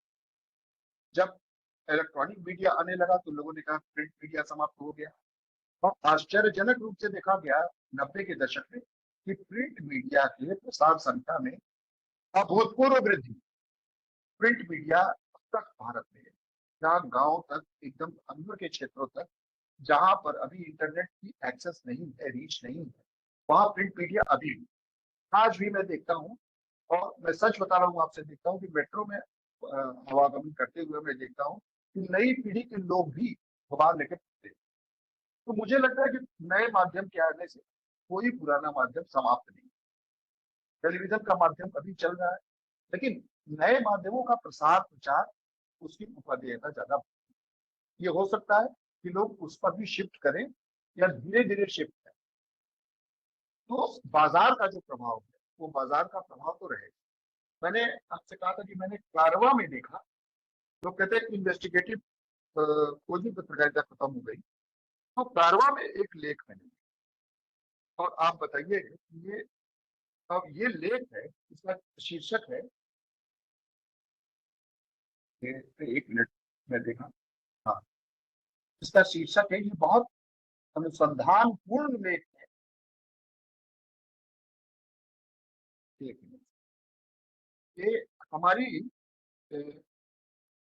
इक्विवोकेशन ऑफ डीवाई चंद्रचूड़, इक्विवोकेशन, वो उन्होंने अपने निर्णयों में अपने कार्य के समय कैसे इक्विवोकेशन किया, एक दूसरे से विरोधी निर्णय दिए उन्होंने, कैसे दोहरी बात की, इस पर एक विस्तृत दिए। तो पत्रकारिता का आलोचनात्मक विश्लेषणात्मक स्वरूप अब भी मौजूद है। जो लोग इस क्षेत्र में जाना चाहेंगे उनके लिए प्लेटफॉर्म भी मौजूद, सब कुछ इन्वेस्टिगेशन है, एनालिसिस है, आलोचना है। जहां से पत्रकारिता शुरू हुई थी, मुझे लगा कोई शरण नहीं हुआ है, बस आपको प्लेटफॉर्म बदल, तो ये सोचना है क्या किस प्लेटफॉर्म में। एक और चीज है जो मैं कहना चाहूंगा कि प्लेटफॉर्म, इस प्लेटफॉर्म की वजह से और बदलते स्वरूप के तरफ की वजह से राष्ट्रीय पत्रकारिता जैसी कोई चीज अब मुझे नहीं, पत्रकारिता जो है वो हाइपर लोकलाइज। एक समय था 80 के दशक तक, हम लोग कहते थे Hindustan times, times of India, ये सब राष्ट्रीय पत्रकारिता है, नेशनल। वो अपने मुख पृष्ठ का संयोजन, डिजाइनिंग ऐसा करते थे कि राष्ट्रीय अंतर्राष्ट्रीय समाचार लगाते थे। लेकिन अब इनके ये चेन है, मल्टीपल एडिशन, बहुत जगह इनके एडिशन है। जयपुर के एडिशन होंगे तो हो सकता है जयपुर के महत्वपूर्ण समाचारों के मुख पृष्ठ पर। तो ये स्थान आधुनिक पत्रकारिता है, यही स्थान आधुनिक पत्रकारिता है। जैसे आपने भी चर्चा की दामोदी राव, जो एक टेलीविजन में उन्होंने प्रारंभ किया, ये धीरे धीरे धीरे धीरे इसका विस्तार किया जा रहा है। एक बार लोकलाइज, आने वाली पीढ़ी, दो चीजें मैं और बोलूंगा। एक तो आने वाली पीढ़ी के लिए क्या जरूरी है, जो मुझे लगा, आने वाली पीढ़ी को जो पत्रकारिता में प्रशिक्षण प्राप्त कर रहे हैं, बस लेखन, भाषा इत्यादि का ज्ञान भी जरूरी है। ये तो आधारभूत ज्ञान है जिसमें उनको ज्ञान प्राप्त करना होगा। हर एक भाषा एक व्हीकल, तो हम ये नहीं उम्मीद कर सकते कि अगर अपने पास भाषा नहीं तो बिना किसी भाषा के आप पत्रकारिता कर सकते हैं किसी व्यक्ति, ये संभव है ही। तो पहले तो भाषा पर अधिकार प्राप्त करिए, जो लोग सीखना चाहते हैं पत्रकारिता को। फिर आपको पत्रकारिता के स्वरूप की जानकारी हो कि किस तरह प्रस्तुतिकरण किया जाए। अब एक नई चीज आ गई है, तकनीक। तकनीकी जो है वो कन्वर्जेंस की वजह से, कन्वर्जेंस तीन तरह का हुआ है। एक तो प्लेटफॉर्म कन्वर्जेंस हुआ है कि आप अपने मोबाइल पर रेडियो भी सुन सकते हैं, समाचार पत्र भी पढ़ सकते हैं जैसा सकते हैं, और टेलीविजन भी दे सकते हैं, बहुत कुछ कर सकते हैं उस पर, या आप अपने किसी भी डिजिटल प्लेटफॉर्म पर जाके कर सकते हैं। ये तो प्लेटफॉर्म कन्वर्जेंस। फिर कॉर्पोरेट कन्वर्जेंस भी हुआ है। कॉर्पोरेट कन्वर्जेंस मर्जर एक्विजिशन से हमें देखते हैं। मई 2015 में अंबानी ग्रुप ने पूरा का पूरा नेटवर्क 18 और ईटीवी एक्वायर किया। तो सिलसिला चल पड़ा इसके बाद। अडानी ने भी हाल में एनडीटीवी को एक्वायर किया। एक सिलसिला चल पड़ा कॉर्पोरेट, और कॉर्पोरेट एक्विजिशन से एक चीज और देखी जा रही है, क्रॉस मीडिया प्लेटफॉर्म भी आ रहा है। पहले अखबार का स्वामित्व अलग के हाथ में, दूरदर्शन टेलीविजन का स्वामित्व अलग के हाथ में, रेडियो का स्वामित्व अलग के हाथ। अब एक ही स्वामित्व में सभी कुछ चल रहे हैं। मुझे एक अनुभव याद आता है कि मेरा एक पढ़ाया हुआ छात्र आज तक में काम करता था, तो वीडियोकॉन टावर करोल बाग के पास है, झंडे वाला है, आज तक का कार्यालय वहां, आज तक का कार्यालय वहां। मेल टुडे उनका एक समाचार पत्र सायंकालीन टेबलॉइड है, उसका कार्यालय नोएडा, और इंडिया टुडे का कार्यालय नॉर्थ वेस्ट, और उनका रेडियो चैनल, उसका कार्यालय कब। उन्होंने क्या कर दिया है, चारों कार्यालय एक साथ, नोएडा में एक इमारत है, फिल्म सिटी में चारों कार्यालय एक साथ। अब जो संवाददाता है, भविष्य में उससे ये उम्मीद की जाएगी कि वो ऐसा समाचार तैयार करे, और हो भी रहा है, तो किसी भी माध्यमों पर वो देख, इसलिए उसको ये डिजिटल माध्यम है, उसमें बहुत सक्षम होना पड़ेगा। डिजिटल माध्यमों के लिए समाचार कैसे बनाएं, कैसे शूट करें, कैसे एडिट करें, और कैसे प्रेजेंट। समाचार के जो संकलन और उसके बाद उसको फाइल करने तक की जो प्रक्रिया है वो उसको जान। प्रूफ रीडर और उप संपादक धीरे धीरे ये पद समाप्त हो गए। तो आपको इतने सक्षम रहना होगा कि आप समाचार के प्रूफ रीडर भी खुद हैं, लेखन भी खुद हैं, हेडलाइन भी आप खुद देंगे, सब एडिटिंग भी आप करेंगे, पूरी तरह से परफेक्ट प्रेजेंटेबल समाचार आप लोगों के समक्ष प्रस्तुत करेंगे। क्योंकि धीरे धीरे आपकी खुद घटाए जा रहे हैं, हायरार्की कम की जा रही है मीडिया। उनके जो भी पक्ष हों उस पर मैं आलोचना भी नहीं करूंगा, उनके क्या स्थितियां हैं, किस मुताबिक वो काम कर रहे हैं, लेकिन मैं ये कहना चाहूंगा कि संभावनाएं ना तो अन्वेषणात्मक पत्रकारिता, अन्वेषणात्मक पत्रकारिता खत्म हुई है, ना तो ऑल्टरनेटिव जर्नलिज्म खत्म हुआ है, ना तो अनेक तरह, ना तो कोई आप विश्लेषणात्मक या आलोचनात्मक पत्रकारिता खत्म। बस अपने स्किल्स और अपने नॉलेज में उनको तदनुसार परिवर्तन करना। एक और चीज आ रही है जो अंत में मैं कहना चाहूंगा, एआई का जहां तक मैंने काम करवाया, एक रिसर्च पेपर मैंने अपने शोध छात्र से कह के इस पर लिखवाया। एआई है तो जरूर, मैंने बस उसका अध्ययन करवाया प्रिंट मीडिया। तो प्रिंट मीडिया में एआई असिस्टेंट के तौर पर काम करता है। तो मैं भानावा सर का एक उदाहरण देना चाहूंगा कि भानावा सर के पास एक बहुत विराट कोड ऑफ रेफरेंस और फील्ड एक्सपीरियंस है। वो ये कोड ऑफ रेफरेंस और फील्ड या एक्सपीरियंस 50 साल का जो है, ये कंप्यूटर में कहाँ ट्रांसफर किया।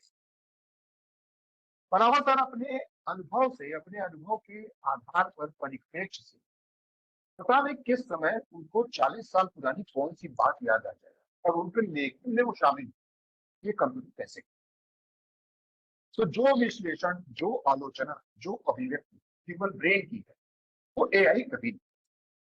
तो पत्रकारिता में या लेखन में अगर वैशिष्ट्य को, विशिष्टता को बनाए रखना है तो ह्यूमन ब्रेन काम करेगा।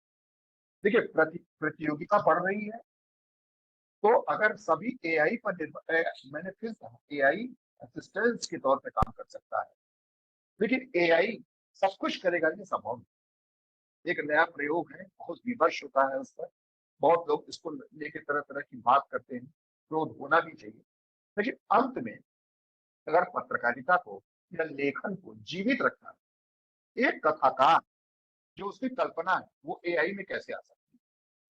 क्योंकि एक कथाकार के जीवन में उसने जो देखा है, जो पढ़ा है, जो सुना है, जो जिया है जी, उससे जो अनुभव निकल के सामने आता है वो एआई कहाँ से ले सकता है।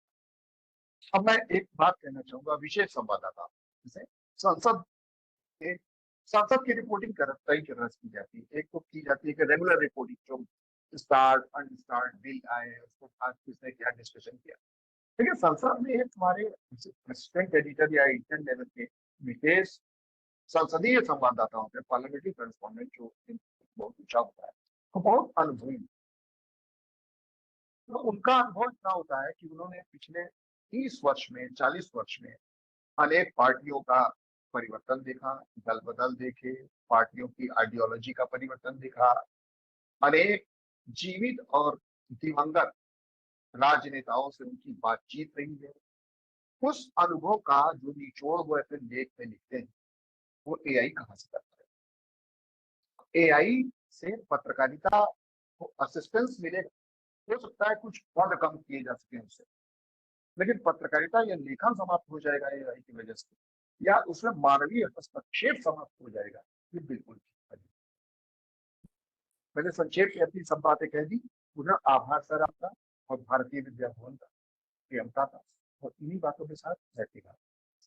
जी बहुत बहुत आभार सर्वेश भाई, आपने बहुत ही विस्तार से प्राचीन काल किस तरह से यूरोप में पत्रकारिता के उन प्रारंभिक बिंदुओं, अभिव्यक्ति की स्वतंत्रता और वहां से अपनी बात को शुरू करते हुए, और मुझे लगता है ये बहुत महत्वपूर्ण तथ्य है, कोई भी चीज कभी समाप्त नहीं होगी, समय विशेष के आधार पर हो सकता है उसकी प्रधानता हो या वो गौण होती जाए।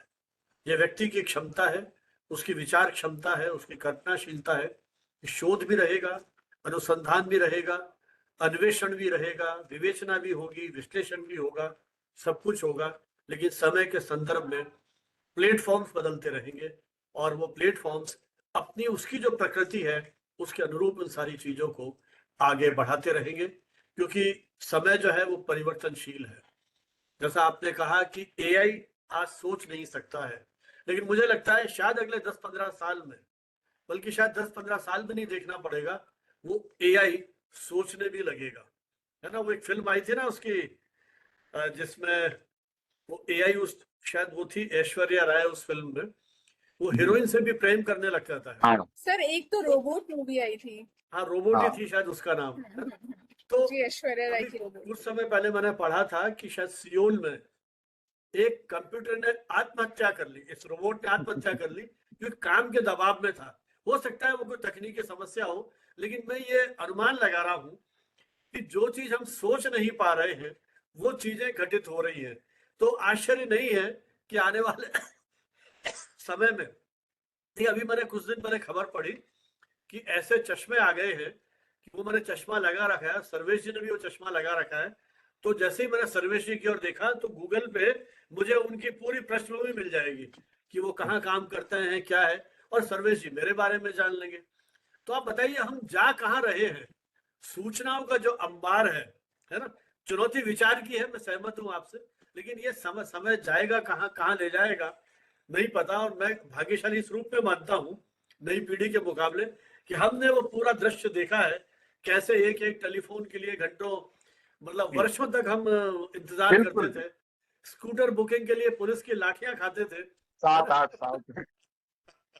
तो ये वो दौर देखा हमने। वो कर लो बात, वो जो वहाँ ये जो साइबर कैफे टाइप जो होता है ना, जो वो हाँ, लाइन लगी रहती। लाइन, उसमें हम लोग खड़े रहते थे, बात करते थे।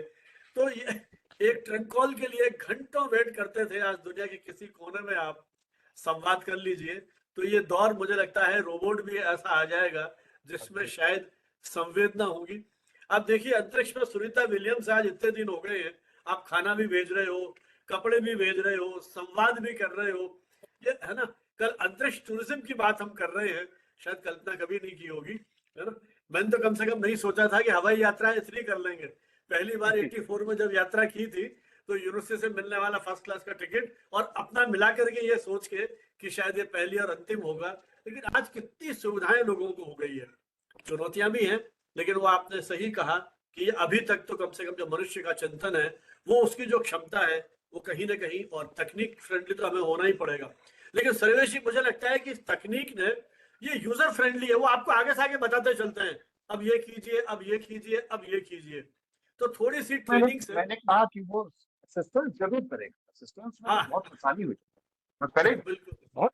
हाँ, तो ये सारी जो, और आपने तो इतिहास की याद दिलाई, वो नए बच्चे तो जानेंगे ही नहीं। धर्मयुग, साप्ताहिक हिंदुस्तान, इलस्ट्रेट वीकली, कार्टून मैंने कोना पढ़ा है। डब्बू जी, कार्टून कोना डब्बू जी, वो आमिर सबसे खुशी। पहले पेज ही वही खोलते थे आकर के, जी, जी, जी। जैसे ही धर्मयुग आता मेरे था। घर में सब्सक्राइब था सर, मेरे घर हाँ में हाँ, मैंने दीवान, बरसों तक साप्ताहिक पढ़ा। हिंदुस्तान और धर्मयुग। बिल्कुल।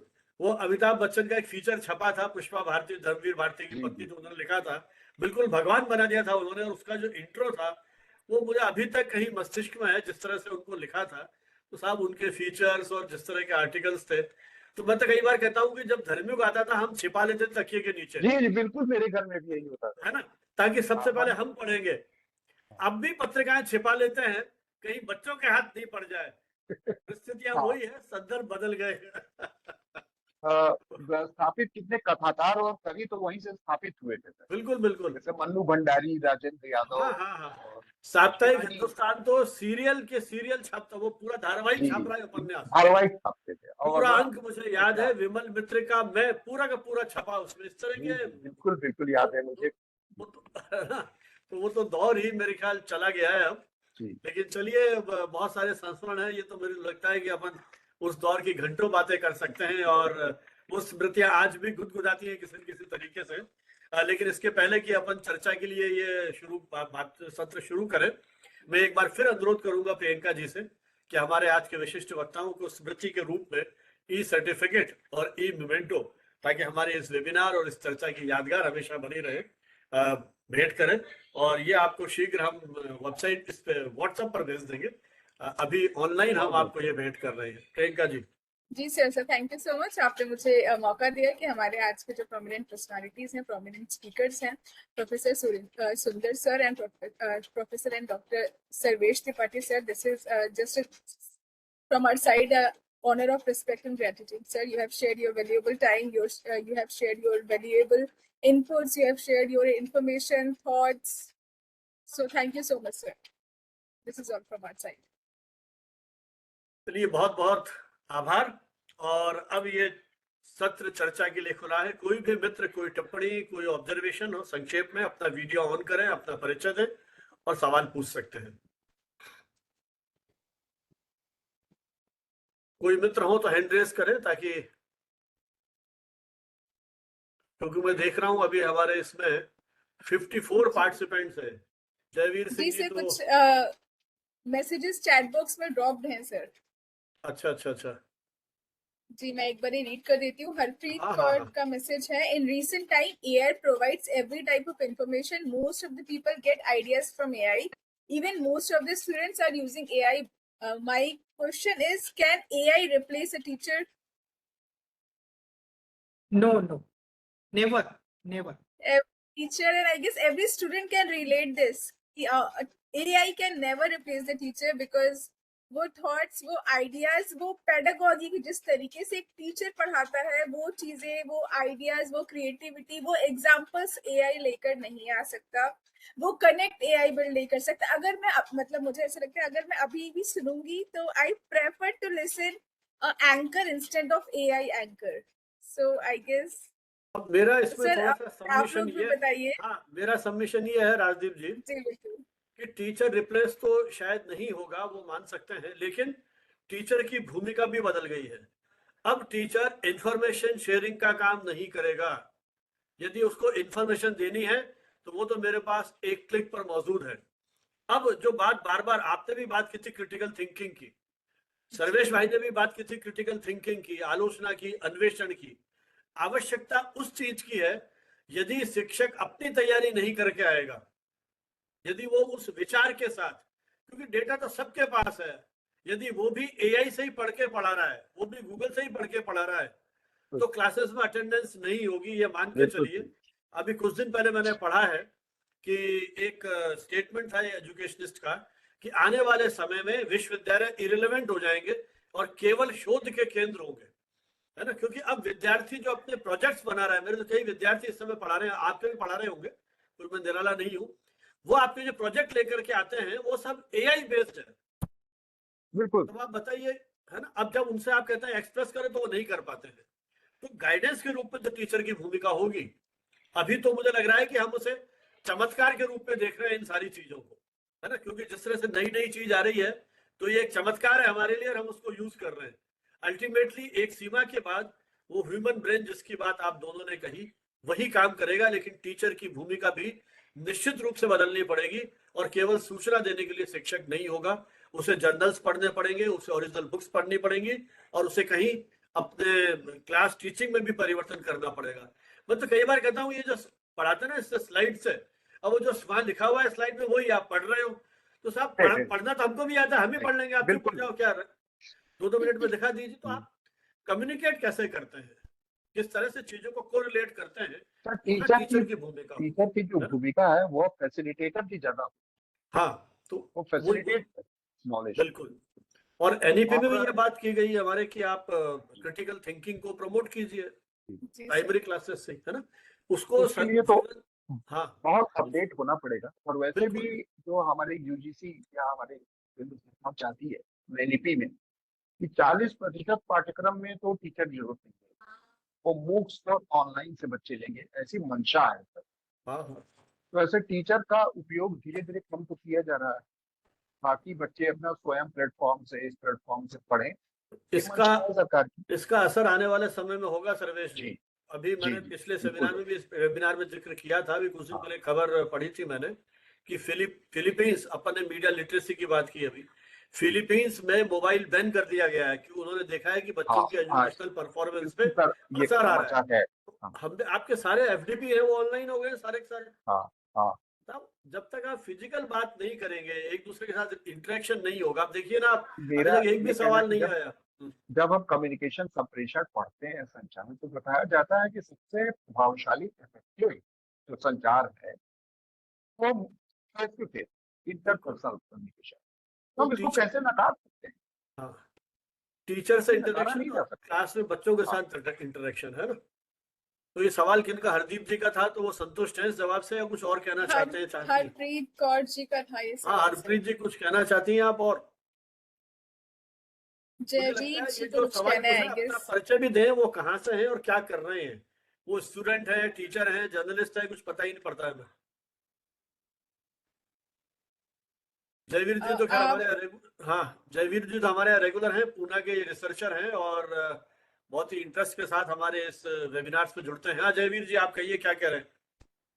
जी सभी को नमस्कार। सर मेरा एक सवाल है कि आज तकनीकी तो बहुत ऊंचे स्तर पर पहुंच गई है, लेकिन स्वास्थ्य जो इससे समस्याएं बढ़ रही हैं, तो कौन सी पत्रकारिता सबसे अच्छी रहेगी जो फ्यूचर में कि हमारा स्वास्थ्य का ध्यान रखे? जैसे हमारी लिखित पत्रिका थी, लिखित में हमारी पत्रकारिता थी, और टीवी की है और इंटरनेट की है। इनमें से ज्यादा अच्छी स्वास्थ्य के हिसाब से आप कौन सी पत्रकारिता कहेंगे? प्रिंट कहूंगा मैं तो। राजदीप जी आप क्या कहेंगे? आपकी रिक्वायरमेंट जयवीर जी कैसी है, उस हिसाब से आप पत्रकारिता को अपनाइए। अगर आप कंफर्टेबल है कि ऑनलाइन डिजिटल मीडिया आपके फिंगर टिप पे अवेलेबल है, तो आप वो अपनाइएगा। अगर डेली आप न्यूज़पेपर पढ़ते हो, तो उसके पॉजिटिव पॉइंट्स जो है वो डॉक्टर लोगों ने उसके डिटरमाइन करके रखा है कि जो आधा घंटा या 1 घंटा न्यूज़पेपर पढ़ता है वो हार्ट अटैक से बहुत बहुत दूर रहता है, क्योंकि वो उसका ब्रेन जो है वो एंटरटेन होता है, उसको पूरी तरीके से आनंद मिलता है अच्छी खबरों पढ़ के। तो वो पढ़ने का जो संस्कार है वो न्यूज़पेपर पत्रिका में है। तो आप डेफिनेटली आपका कंफर्ट लेवल देखिए, रिक्वायरमेंट देखिए, उस हिसाब से है। भानावत सर ने तो जरूर रिप्रेजेंट किया है कि आप न्यूज़पेपर पढ़िए, तो उससे अच्छा स्वास्थ्य बना रहेगा। Thank you. मतलब आंखें खराब नहीं होगी, या रेडियो सुनिए। रेडियो आप घूमते वॉक करते हुए भी सुन सकते हैं, ये है ना। तो ये आपकी व्यक्तिगत चॉइस है आपकी। एक सुझाव आया है मोबाइल फोन जर्नलिज्म पर भी एक सेशन करने का, तो हम आगे कोशिश करते हैं कि इस तरह का करें। तो और तो कोई सवाल मेरे ख्याल नहीं है इसमें चैट बॉक्स में भी, सर है और ना? कुछ सवाल नहीं। बाकी तो ज्यादातर प्रशंसात्मक है, बहुत अच्छी सेमिनार है, इंफॉर्मेटिव है, इसी तरह के कमेंट्स हैं। तो हम उन सबके प्रति अपना आभार, जिन्होंने इतने ध्यान से इन चीजों को सुना और अपनी टिप्पणियां करके। हमें नेचुरली मोटिवेशन तो मिलता ही है जब आप लोग प्रशंसा के कुछ शब्द बोलते हैं, लेकिन जैसी बात आई कि क्रिटिकल थिंकिंग, जब तक आप सवाल नहीं पूछेंगे तो हमें पता ही नहीं पड़ेगा कि हमने क्या कहा, आपने क्या समझा, है ना। चलिए, अंतिम आह्वान है, कोई और सवाल हो तो बताइए, नहीं तो मैं फिर आयुषी जी आज आ गई है शायद, तो मैं उन्हीं को अनुरोध करूंगा वोट ऑफ थैंक्स के लिए। आयुषी सचदेव चोपड़ा जी, जो भारतीय विद्यापीठ स्कूल के मास कम्युनिकेशन डिपार्टमेंट की हेड है, और उनका भी लंबा जुड़ाव रहा मीडिया से और शिक्षण से, तो मैं उनसे अनुरोध करूंगा कि वे वोट ऑफ थैंक्स दें। Ayushi ji. Thank you so much and good evening Sanjeev Banawat sir. तो आज तो आना बहुत बहुत बनता था संजीव बनावत सर, क्योंकि सर्वेश त्रिपाठी सर मेरे गुरु रह चुके हैं सिंस माय बैचलर्स। तो इनको सुने तो अरसों हो जाते हैं। 2008 में हम इनको सुना करते थे और आज आपकी वजह से मुझे ये मौका मिला। And professor Sundar sir, very very thank you for joining us and sparing time for us. तो मैं दोनों ही एक्सपर्ट्स को कहना चाहूंगी कि आपने बखूबी इस खूब चर्चित टॉपिक को बहुत अच्छे से एक्सप्लेन करा, और ये एक ऐसा विषय है जो अभी सबके मन में एक सवाल पैदा कर रहा है। तो सर अभी आप यही डिस्कस कर रहे थे कि एक सवाल भी नहीं आया। मैं इसमें थैंक्स के साथ ये भी ऐड करना चाहूंगी कि मुझे ऐसा लगता है ये जो एआई ने डेवलपमेंट दिया है, कहीं ना कहीं जैसे अब आपने देखा सबने चैट बॉक्स में क्वेश्चन लिख दिया, सामने आके कोई नहीं बोल रहा है, तो ये इसका मतलब एक दुष्प्रभाव ये भी है कि लोगों की कम्युनिकेशन स्किल्स जो है वो हैम्पर होंगी। सामने आके बोलना एआई वो भी नहीं कर सकता है, तो कहीं ना कहीं लोगों को जो क्लासरूम में अपने आप को एक्सप्लेन करने का, टीचर को आंसर देने का, चाहे जबरदस्ती चाहे बाय चॉइस मौका मिलता था, तो वो बच्चों की ये स्किल्स को भी हैम्पर कर रहा है। So all my thanks on behalf of communication today and Bharatiya Vidyapeeth, I would like to express to Professor Dr. Sundar Rajdeep sir and Dr. Sarvesh Tripathi sir for joining us and sharing their viewpoints, their insights on such a brilliant topic. Also, I would like to thank Sanjeev Banawat sir, professor M.N. Hooda sir कि उन्हीं की वजह से ये चल रहा है, चाहे कैसे भी, बट हम लोग इस वेबिनार को ज्वाइन करते हैं और काफी सीनियर एक्सपर्ट शायद जिन्हें हमने बहुत साल पहले सुना या जिनको सुनने का हमें सौभाग्य नहीं प्राप्त हो, वो हम बनावत सर के थ्रू वो सौभाग्य ले पा रहे हैं. सो आज मैंने पहली बार सुंदर सर को सुना and I really loved it. So thank you so much, sir. Thank you. Thank you to my back-end team, to Priyanka ma'am and everybody who has made this possible. Thank you, sir. तो सर्वेश जी, आज तो 3 पीढ़ियां हो गई हैं भाई. सर्वेश जी भी 87 में क्लास में थे जब मैंने पढ़ाया, तो ये श्रेय ले ही सकता हूँ कि सर्वेश जी को पढ़ाया. चाहे 1 या 2 क्लास ली होगी, तो और उसके बाद सर्वेश जी के स्टूडेंट यहाँ हैं, तो 3 पीढ़ियां आज आ गई हैं. तो इससे बड़ा सुखद सहयोग है. नेशनल प्रेस डे में इससे अच्छा सहयोग क्या होगा. और आयुष जी की बात बिल्कुल ठीक है कि हम बोलते नहीं है. आपने सर्वेश जी ने कहा था ना कि आपको सभी प्लेटफॉर्म्स के ऊपर एक्सपर्ट होना पड़ा, लिखना भी आना चाहिए, भाषा भी आनी चाहिए, बोलना भी चाहिए, क्योंकि अब तो रिपोर्टर वीडियो स्टोरी भी कर रहे हैं अपने अखबार के लिए. उनका जो ऐप है उसमें वीडियो स्टोरीज भी कर रहे हैं. तो नहीं बोल पाएंगे तो इस कंपटीशन से बाहर हो जाएंगे. तो ये सही है, ये छोटे छोटे मंचों का उपयोग कीजिए और इन छोटे छोटे मंचों से भी आपकी पहचान बनेगी. ये वीडियो देश दुनिया में जाता है, कौन किस समय कब सुन ले और आप तक पहुंच जाए, इसकी आप कल्पना भी नहीं कर सकते. तो ये छोटे छोटे मंच हैं. तो जो विद्यार्थी हैं विशेषकर, उनसे हमारा अनुरोध है कि इन चीजों को सुने. और हम पहले से ही विषय डिस्क्लोज करते हैं. आप पहले अपनी तैयारी करके आइए और फिर एक्सपर्ट्स जिन्होंने पूरा जीवन खपा दिया इन सब चीजों में, तो उनके साथ भी संवाद कर सकते हैं ताकि चर्चा और जीवंत हो. और अंत में एक ही सूचना है कि हमारी अगली वेबिनार 21 नवंबर को है, जिस दिन वर्ल्ड टेलीविजन डे है. उस दिन प्रोफेसर मृणाल चटर्जी जो भारतीय जनसंचार संस्थान से संबद्ध हैं और प्रोफेसर मीरा देसाई जो बॉम्बे में SNDT यूनिवर्सिटी है इसके साथ एसोसिएटेड है, वो दोनों हमारे साथ होंगे. और उस चर्चा को आज प्रिंट के संदर्भ में बात की हमने, और उसकी उपादेयता और उस पर सर्वेश जी ने बात की, राजदीप जी ने बात की. हम उस दिन टेलीविजन को लेकर के बात करेंगे वर्ल्ड टेलीविजन डे के अवसर पर. इन्हीं शब्दों के साथ मैं भाई सर्वेश जी का और भाई सुंदरदीप राजदीप जी का आभारी हूँ कि उन्होंने हमारे एक टेलीफोन कॉल्स पे निमंत्रण को स्वीकार किया और इस चर्चा को, इस विचार विमर्श को एक दिशा दी और इतनी एक समृद्धि दी.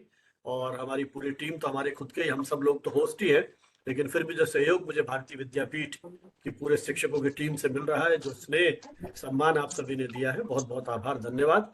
जय हिंद, जय भारत. और अब जो सर्टिफिकेट्स की प्रक्रिया है वो प्रियंका जी संभालेंगे. एक्सपर्ट्स अभी 10-15 मिनट ही हमारा विंडो खुला है. एक्सपर्ट चाहे तो रह सकते हैं, चाहे तो क्विट कर सकते हैं, ये आपकी इच्छा है ना. Thank you very much.